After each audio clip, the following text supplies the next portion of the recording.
In this video, we're going to explain everything you need to know to take the most romantic trip through France. The most complete video you'll watch today about this journey, combining Paris, Provence, and the Côte d'Azur. So let's get started. France is a country that breathes romance, and this itinerary combines the best the country has to offer. We start with the world capital of art and lights, Paris. Then we head south to the rustic fields and villages of Provence. And we finish with the glamour and the turquoise blue sea of the French Riviera, also known as the Côte d'Azur. It's a complete journey. Let's start with the main attractions in each region. In Paris, which is where your trip will likely begin, the attractions are iconic. The Eiffel Tower is the #1 stop. You can admire it for free from the Trocadero Gardens, which is the perfect spot for photos. But you can also go up. We recommend going all the way to the top. The view from 300 meters high is unforgettable. The elevator ticket to the summit costs about €30. Buy this ticket online weeks or even months in advance, as they sell out very quickly. To get there, use the metro, line 6, and get off at the Bir Hakeim station. The Louvre Museum is another mandatory stop. It's gigantic. The ticket costs €22 and must be bought online with a timed entry. Don't try to buy it on the spot. Reserve at least 3 hours and focus on the main masterpieces: the Mona Lisa, the Winged Victory of Samothrace, and the Venus de Milo. For a romantic stroll, nothing beats the Montmartre neighborhood. Take the funicular or walk up the steps to the Sacré-Cœur Basilica. Entry to the basilica is free, and the view of Paris is spectacular. Afterward, get lost in the streets, go to the Place du Tertre, the Artists' Square, and have dinner at a local bistro. And of course, a boat cruise on the Seine River. It's a classic.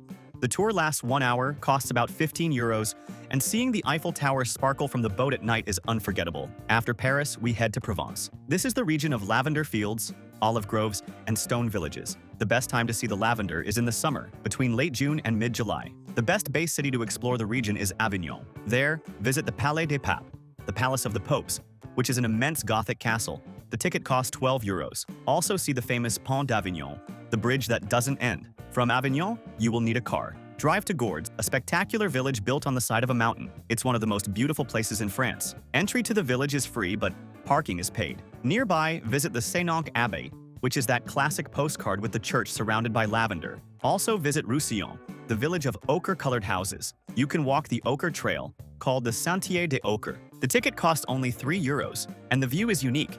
It looks like you are on Mars. Finally, we head down to the French Riviera, or Côte d'Azur. Here the vibe changes to the glamour of the Mediterranean Sea. Your best base will be the city of Nice. The main attraction is walking along the Promenade des Anglais, the boardwalk by the Pebble Beach and the turquoise sea. Also explore Vieux Nice, the old town, with its colorful narrow streets and flower markets. From Nice, you can take easy day trips. Take a bus or drive to Aix, a medieval village perched on a cliff with a surreal view. At the top, visit the Jardin Exotique, the cactus garden. The entry costs €7 and is worth every cent. Another mandatory day trip is the Principality of Monaco. It's 30 minutes by train from Nice Go to Monte Carlo.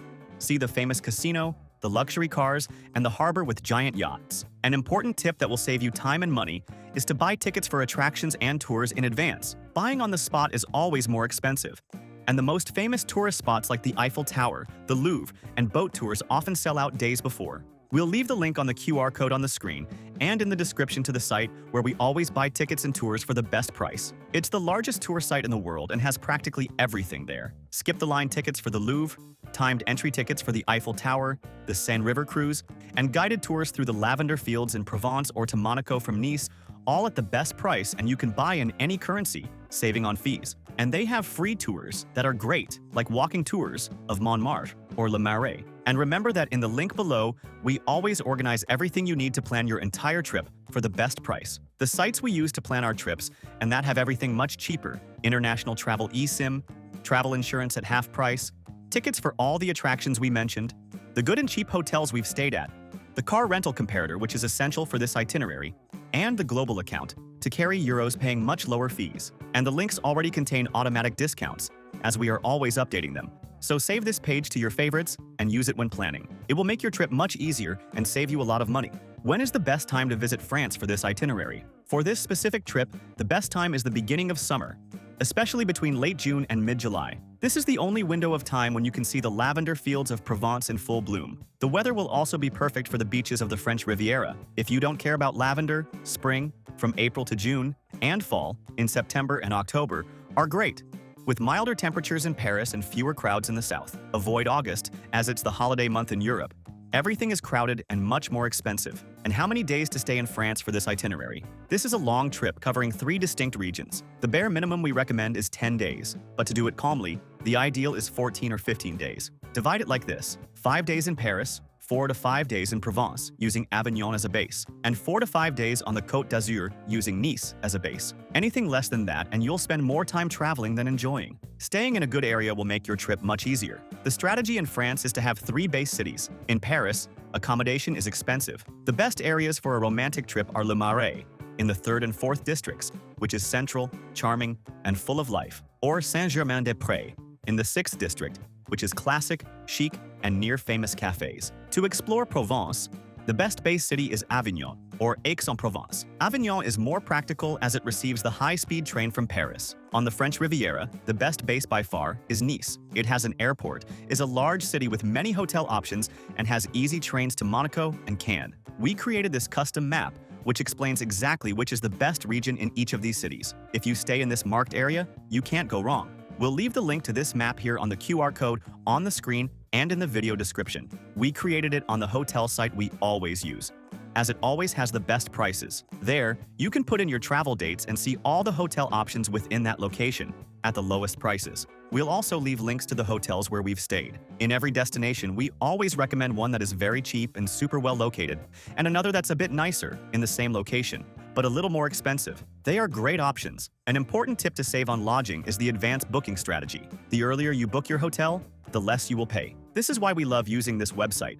Besides having the lowest prices, it has free cancellation for almost all hotels. You can book as early as possible to guarantee a much lower price, and if you need to cancel later, it's super easy and costs nothing. Now let's talk about transportation. How to get around France on this itinerary. This is the most important part of planning. You will use 2 main modes of transport: high-speed train and a rental car. The best logistic is arrive in Europe at a Paris airport. In Paris, you will not rent a car. You will use the metro. Use the weekly Navigo Découverte Pass, which costs 30 euros plus 5 for the card, and gives you unlimited travel. After enjoying Paris, you will take the TGV high-speed train from Gare de Lyon station in Paris, direct to Avignon in Provence. The journey takes less than 3 hours and is super comfortable. The ticket starts at 40 euros if bought in advance. When you arrive at the Avignon station, that's when you will rent a car. You need a car to explore Provence and the French Riviera. It's the only way to stop at the lavender fields and the hilltop villages. After exploring Provence, you will drive your rental car to the Côte d'Azur. The drive from Avignon to Nice takes about 2 to 3 hours. You'll use Nice as a base, but continue to use the car to visit nearby beaches and villages like Ez. At the end of your trip, the best tip is to return the car in Nice and take your flight home from the Nice airport. This way, you don't have to drive all the way back to Paris. For those renting, the most important tip is to book in advance online using a price comparator. It's always much cheaper. We'll leave the link to the comparator we use in the description. Mandatory documentation for travelers. To enter France, which is part of the European Schengen area, you need 2 things. First, your valid passport, and second, travel insurance. Unlike the United States, travel insurance in Europe is mandatory under the Schengen Treaty. With a minimum coverage of 30,000 euros, they can ask for proof of your insurance at immigration. We never travel without it. And in the link in the description, there's the comparator we use that always finds the insurance at half the price. And be aware, soon an electronic travel authorization called ETIAS will also be mandatory, so check on that before you travel. Let's talk shopping. In Paris, Galeries Lafayette on Boulevard Haussmann is an attraction. Go up to the free rooftop for the view. For cool boutiques, Le Marais is the place. The outlet La Vallée Village, near Disneyland, is the best option for discounts. In Provence, shopping is artisanal. Buy soaps, lavender products, olive oils, and printed fabrics at the local markets. On the French Riviera, shopping is focused on luxury, especially in Cannes and Monaco. And the tax-free tip applies to the whole country. Ask for the day tax form on purchases over 100 euros and 1 cent in the same store. Validated at the airport in Nice before checking your bags. And for those who are new here to the channel, welcome. Our mission is to help you travel more and better around the world. If you're enjoying it, subscribe to the channel and like the video. It helps us a lot. Speaking of gastronomy, eating in France is a cultural event. In Paris, focus on bistro classics, French onion soup, steak frite, and of course, croissants and macarons. For a classic, cheap experience, go to Bouillon Chartier. For the best falafel, go to Las du Falafel in Le Marais. In Provence, the food is lighter, Mediterranean. It's the land of rosé wine. You must try ratatouille and tapenade. On the Côte d'Azur, the focus is seafood. In Nice, try the original salade niçoise and soca, a chickpea pancake. In Marseille, the specialty is bouillabaisse, a traditional and expensive fish soup. And how much does it cost to eat in France? Paris and the Riviera are more expensive than Provence. A Big Mac combo costs about 12 euros. A small bottle of water in a restaurant can cost 6 euros. The golden tip is, ask for a carafe d'eau. It's a carafe of tap water, and it's free and high quality. A glass of house wine costs about 5 euros and is usually good. A budget meal like a crepe is under 10 euros. A menu du jour for lunch is about 20 euros. A mid-range dinner will be 30 to 40 euros per person. And the tip? Service is included. It's not mandatory. Leaving 1 or 2 euros in coins is a kind gesture. What about nightlife? It varies. In Paris, it's romantic and bohemian. Bars in Le Marais or Bastille. Cabaret shows like the Moulin Rouge, which costs over 100 euros. In Provence, the night is very quiet, focused on a long dinner. On the French Riviera, the night is on fire, especially in Cannes and Saint-Tropez, with luxurious beach clubs and parties. Traveling with kids? Honestly, this specific itinerary is very focused on romance and landscapes. Kids might get bored. Of course, Paris has Disneyland Paris, which is a day trip they'll love. And the beaches in Nice are good. But if the trip is focused on family, our Orlando itinerary might be better. Combining your trip? From Nice, you are right on the border with Italy. You can take a train and be in Genoa or Milan in a few hours. From Paris, you can take the Eurostar train and be in London in 2 hours and 15 minutes. If you liked the video, like and subscribe to our channel to always travel more and better around the world. Thank you very much and have a great trip.